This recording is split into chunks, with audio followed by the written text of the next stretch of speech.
Hello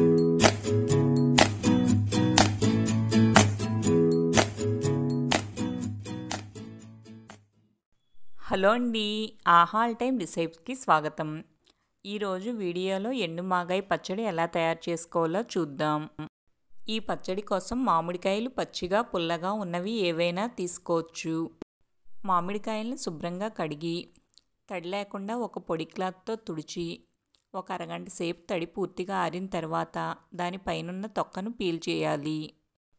ముక్కలు మరీ పలుచగా కాకుండా అలాని మరీ దలసరిగా కాకుండా ఇక్కడ చూపిస్తున్న మందంలో కట్ చేసుకోవాలి. 250 ml పట్టే కప్పుతో నేను ఇక్కడ మెజర్ చేసుకుంటున్నానండి. నాకు ఇక్కడ 250 ml కప్పుతో 4 కప్పుల వరకు ముక్కలు వచ్చాయి. ఒక గిన్నె కానీ గ్లాస్ కానీ కొలతగా తీసుకుని దాంతోటే అన్నీ కొలుచుకోవాలి. ఇలా కొలుచుకున్న ముక్కలను ఒక బౌల్లోకి వేసుకోవాలి. ఎండలో ఎండబెట్టి మిక్సీలో ఒకసారి గ్రైండ్ చేసుకున్న కల్లుప్పును అరకప్పు కన్నా 2 స్పూన్లు తక్కువగా వేసుకోవాలి. నిల్వ పచ్చళ్ళల్లో కల్లుప్పు వేసుకుంటే బాగుంటుంది. అలాగే 1 టేబుల్ స్పూన్ పసుపు వేయాలి. మామిడికాయ ముక్కలు ఉప్పు పసుపు అన్నీ కలిసేలా కలుపుకోవాలి. దీని మీద మూత పెట్టుకొని 3 రోజుల పాటు తడి తగలని ప్లేస్లో పెట్టుకోవాలి. ఇక్కడ చూస్తున్నారు కదండి, మూత పెట్టిన నెక్స్ట్ డే మామిడికాయ ముక్కల్లోంచి కొద్దిగా ఊట జనరేట్ అవుతుంది. గరిటతో ఒకసారి ముక్కలను కలుపుకొని దీని మీద మళ్ళీ మూత పెట్టుకోవాలి. 3వ రోజు మూత తీసి చూస్తే ఇంకొంచెం ఎక్కువ ఊట జనరేట్ అయింది. ముక్కలను ఊట రాకుండా గట్టిగా పిండి ఒక ప్లేట్లోకి వేసుకోవాలి. ముక్కలన్నిటినీ గట్టిగా పిండిన తర్వాత ఒకదాని మీద ఒకటి కాకుండా ఒకదాని పక్కన ఒకటి ముక్కలు పేర్చినట్లుగా ఇలా పేర్చుకోవాలి. అలాగే ఊటను కూడా ఒక ప్లేట్లోకి వేసుకోవాలి.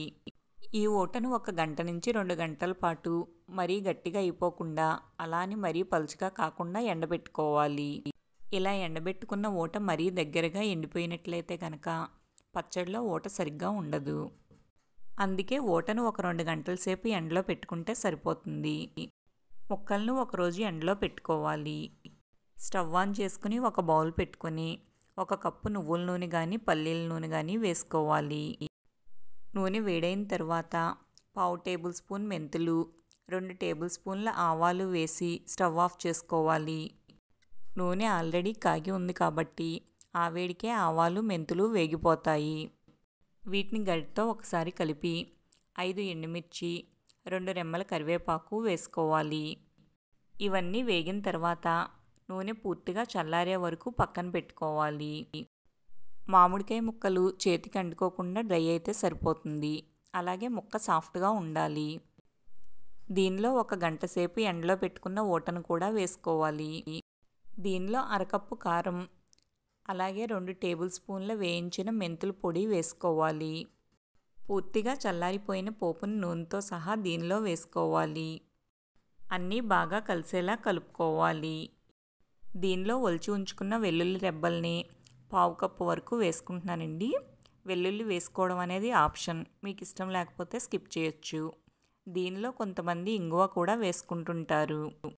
ఇష్టమైతే పోపు వేయించుకునేటప్పుడే చివరగా 2 స్పూన్ల ఇంగువ కూడా వేసి వేయించుకోవచ్చు. దీన్ని బాగా కలుపుకొని దీని మీద మూత పెట్టుకోవాలి. 5 రోజుల తర్వాత ఇలా నూనె కొద్దిగా పైకి తేలుతుంది. ఇప్పుడు దీన్ని ఒకసారి కలుపుకొని ఎయిర్ టైట్ గాజు సీసాలో వేసుకోవాలి. ఏ నిల్వ పచ్చళ్ళకైనా సరే స్టోర్ చేసుకోవాలనుకునే కంటైనర్లో 2 టీ స్పూన్ల నూనె పోసుకొని ఆ కంటైనర్ అంతా నూనె స్ప్రెడ్ అయ్యేలా చేసుకోవాలి. ఇలా చేయడం వల్ల పచ్చడి ఎంతకాలమైనా బూజు పట్టకుండా ఉంటుంది. ఇలా పచ్చడిని గాజు సీసాలో వేసుకొని తడి తగలని ప్లేస్లో పెట్టుకుంటే గనక సంవత్సరం పైన నిల్వ ఉంటుంది. ఈ పచ్చడి ఊరడానికి వారం నుంచి 10 రోజులు టైం పడుతుంది. ఈ మాగాయ పచ్చడి ఎంత ఊరితే టేస్ట్ అంత బాగుంటుంది. ఇలా ఎక్స్ట్రా అంటుకున్న పచ్చడిని ఒక కాటన్ క్లాత్తో శుభ్రంగా తుడిచివేయాలి. తుడవకుండా అలా ఉంచేస్తే కనుక పచ్చడి బూజు పడుతుంది. మీరు కూడా ఒకసారి ఈ కొలతలతో ట్రై చేసి చూసి ఎలా వచ్చిందో కామెంట్స్లో తెలపండి. మీకు ఈ వీడియో నచ్చితే లైక్ చేయండి, షేర్ చేయండి.